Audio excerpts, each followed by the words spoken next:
and welcome. Joining me today is Coach Harendra Singh, the head coach of Indian women's hockey team, and currently he's at the airport. And after we are recording this after the historic win by the Indian women's hockey team in FIH Pro League, defeating Netherlands world number one. Uh, Coach, many congratulations on the win. It was a great match. We enjoyed it thoroughly. But how would you describe the performance of the girls against such a big team? First of all, Jai Hind, I think we made a lot of progress in this tournament. If you see that we play 8 matches in 11 days, it's not easy, physically, mentally, and also the tactically. Because every after 2 games, we have to change some tactics because depending on the opponents, and then the pressure of these girls are I think phenomenal. The way they adapted.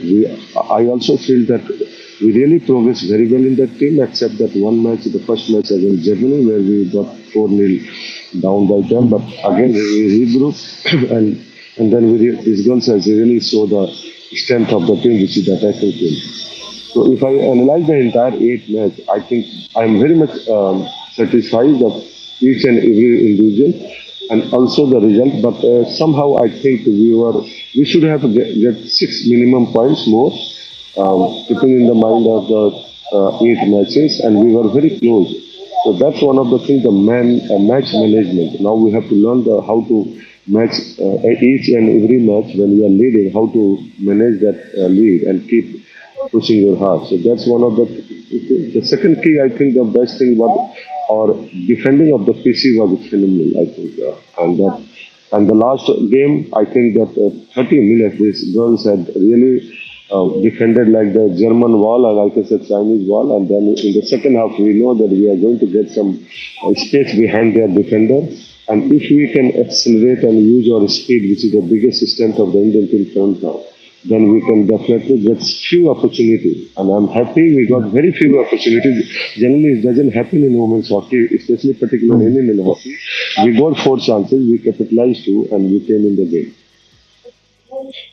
Sir, you told that you could have improved on a few areas. So, after this campaign, what are the areas that you would love the girls to work more upon?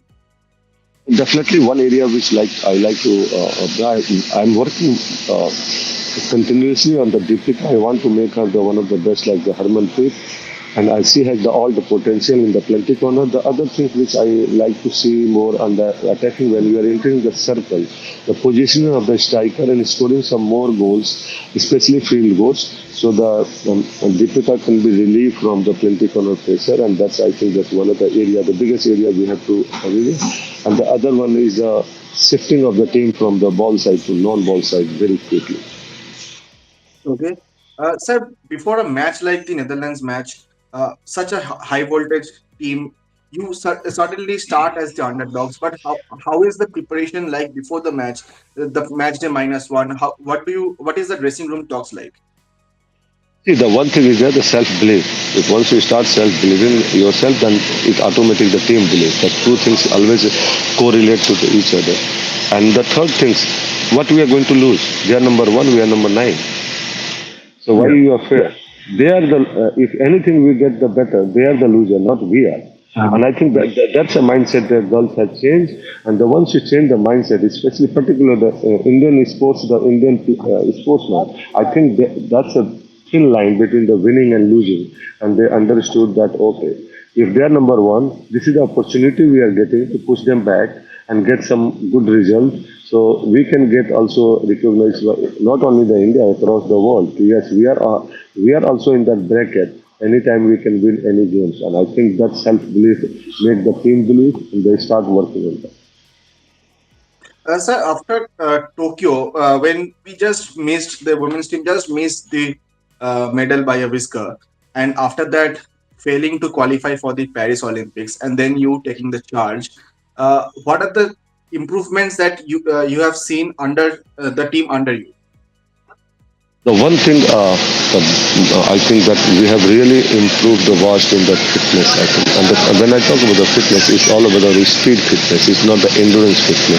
It's strength, it's speed, and I think power. The three area we work. I am not satisfied. Mhm. Still, we have improved like the 60 to 70%. I am looking minimums of 80 to 90%. 100% no one is fit because the 100% there is no, I think, a parameter where anyone can judge what is the requirement of the match. That is important.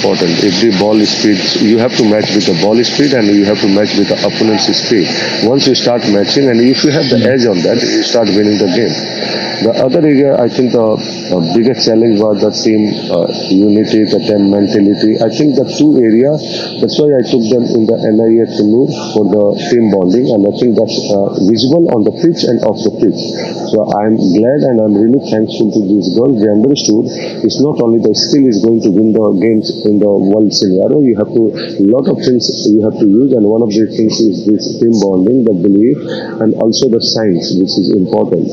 Any team or any player, if he's not acknowledge the science, what the science role is playing in the sports, enhancements of the sportsman, the 1% to 2%. It's always the science. And if you impart the science, I think they understood what is the requirement of the body physiologically, biomechanically, and nutrition part, and also the recovery part. We always talk about the training. We never talk about the recovery. Recovery is also is equally part of the training system. Recovery is a training system, and if you impart this in the system, automatically you can get the things in the place. Sir, as you mentioned that there has been improvement in fitness and other things, do you think that Hockey India League played a good part in the overall development? Yes, it's always. Hockey India Live is a self-belief. You start sharing with the top level like UB Hansen, you share with the UB Hansen the um, Yeah.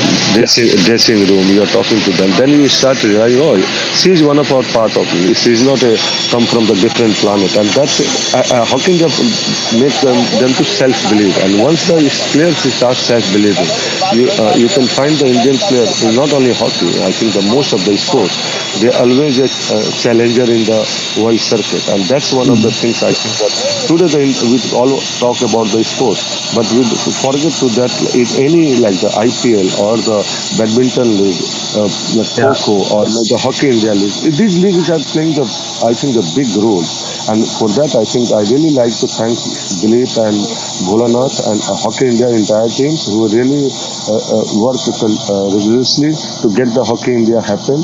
And that's one of the visible. We got the 2 3 year really new talent, raw talent in the Hockey India League, and I think they are knocking the door. And I think the Hockey India also played a big role in the self belief.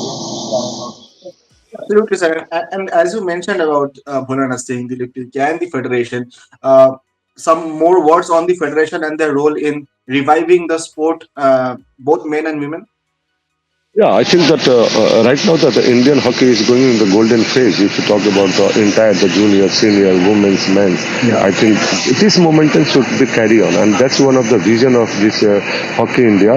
With the help of the government of India and the SAI, I'm also thankful to the government of India SAI. Whatever requirement the team needs, they are not hesitating and they are not questioning why you need. I think that's one of the there is a chemistry between the federation and the government and the agency. It's going. So I've been in around 28 years, and I think this is a golden moment from. If I write in one word, this is a golden moment of the Indian hockey. Sir, as you mentioned about the support from the government and the federation, what on the facilities that are available currently in the country? Rohan, the one thing I like to elaborate here, I've been across the globe. I was in the USA, I was in Yeah. Australia and everywhere. If you and I spoke to a lot of FIH coaches because I'm the elite panel of 7 coaches in the world. And when I discuss Yeah. about the hockey facility in India, the players get the facility in India. And when I discuss and they come in India and they saw, they always amazed. They say, "Oh, wow." what a facility you guys have. That's Yeah. I think that it's not the facility. It's a high performance environment, the culture. I think the over the Mhm. periods is changed, and that's give the players the confidence. The players, the eagerness to learn because you talk about the nutrition part in Bangalore side, you talk about the facility, you talk about the Yeah. recovery part, you talk about the pitch, the meeting rooms. I think it's a par with anywhere in the world. And these facilities nowhere in the world is available under one roof. If you want to go to Mm. gym, then you are driving 20 to 30 meters. If you want to go to pitch, it's a different city. So I think that's one of the things which Hockey India and SAI and the government of India have done. They build up under one roof, so the player can also take the complete rest after training. They should not walk, they should not drive 15 and half an hour and then taking rest. This is a part of the whole world.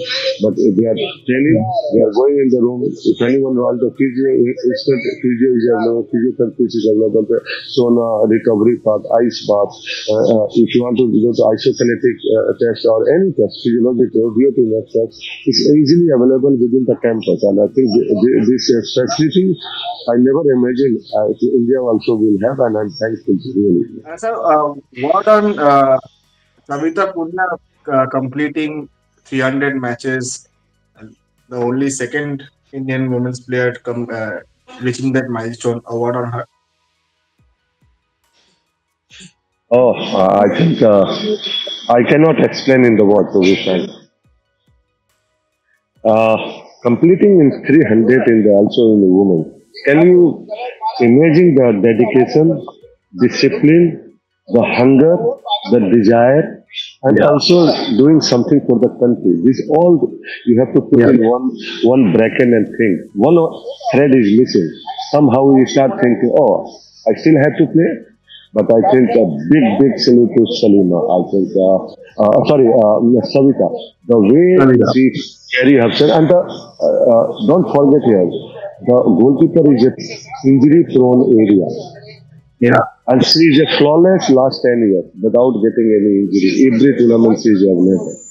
That show her the discipline and dedication with the, I think the sometimes goalkeeper is, I always say, goalkeeper is always alone. Either it's a football Mm. goalkeeper or a hockey goalkeeper. No one is there under bar. It's you and your bar. So Yeah. actually, her friend is a bar. And the second thing, if you consider one stupid goal, you always get blamed. But you save thousands goals, nobody acknowledge generally, I tell you. Yeah. But if Yeah. you score one goal, you become a hero. So Yeah. everything goes not in favor of you. Still, you have to motivate yourself. I think she deserves to be, I think, as much as applaud and as much as love because she has really serving the country the way anyone thinking of that. It's a big salute as a coach. Yesterday, that's why I salute her and I said it's a big salute to you. And I think she has done the great job and still keep doing that. And I personally feel she's a pillar of the strength of this team.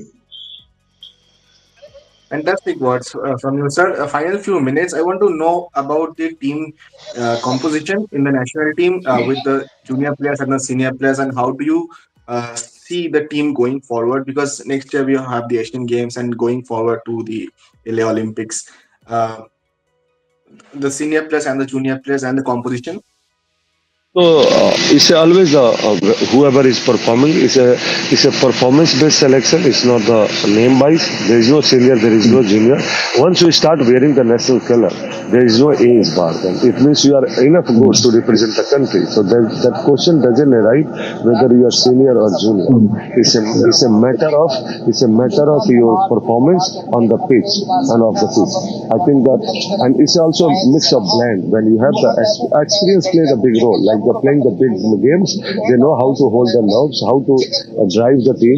I think that's a big role they play. And if you have the mix of blend of the experience and youth, it's always a good composition. And that's what I'm looking.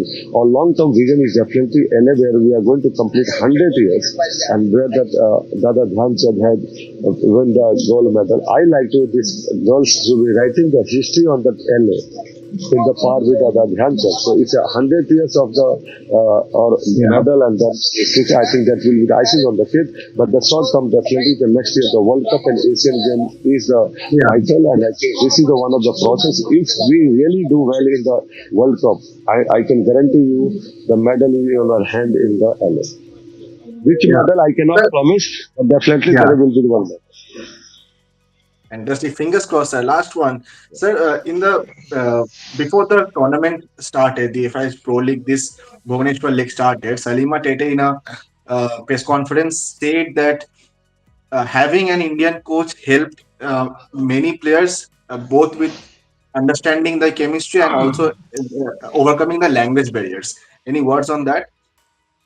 Yeah, I think she spoke about her mind because we come from the, I think, the rural area. There is no except the Hindi and local language, and by the time you understand the accent, you understand the philosophy and everything. It takes time, and then sometimes player get that no, I'm not, I don't understand. I can't be the part of this team, so they get demotivated. Well, you have your own language, but having said that, there is also a quote, and I also believe in that. In sport, there is no language barrier. It's always that the sports you play that itself is a language. So also depend on the coach how you want to communicate. That's a big Mhm. challenge. I cannot go and change 33 girls, but definitely as a coach, one of the coach, it's easy to change myself and go and put my head in their shoes and try to understand what their demand. And if the same language you can speak, it's easy to communicate definitely on the pitch and off the pitch. And when you don't know the language, and some of the girls, I can tell you, they can't speak English. It doesn't mean they are not a good player. They are not a, they don't have the brain of the hockey. They are maybe the best brain in the hockey. But they can't communicate in English doesn't mean they're the heart. And that's where that I think the Indian coach played a vital role to developing these players. Especially when you infuse Okay. from So, junior. what's the next step for the team? We have given the 4 weeks rest, active rest, I can say, and then we are again assembling on 23rd of March. Then we are planning to, we are going to Australia to play the 5 games, test matches prior to the Pro League second season, and I think that's important. The Australian tour will give the more depth to judge few players, and then the best 24 will go to Europe. Thank you, sir. Thank you so much. And it was a lovely chat, getting all the insights from the team. And many congratulations on the win yesterday and the season so far. And many wishes and best luck for the coming season ahead. Thank you so much. Thank you, Rohan, and Jai Hind. Jai Hind, sir. Thank you so much.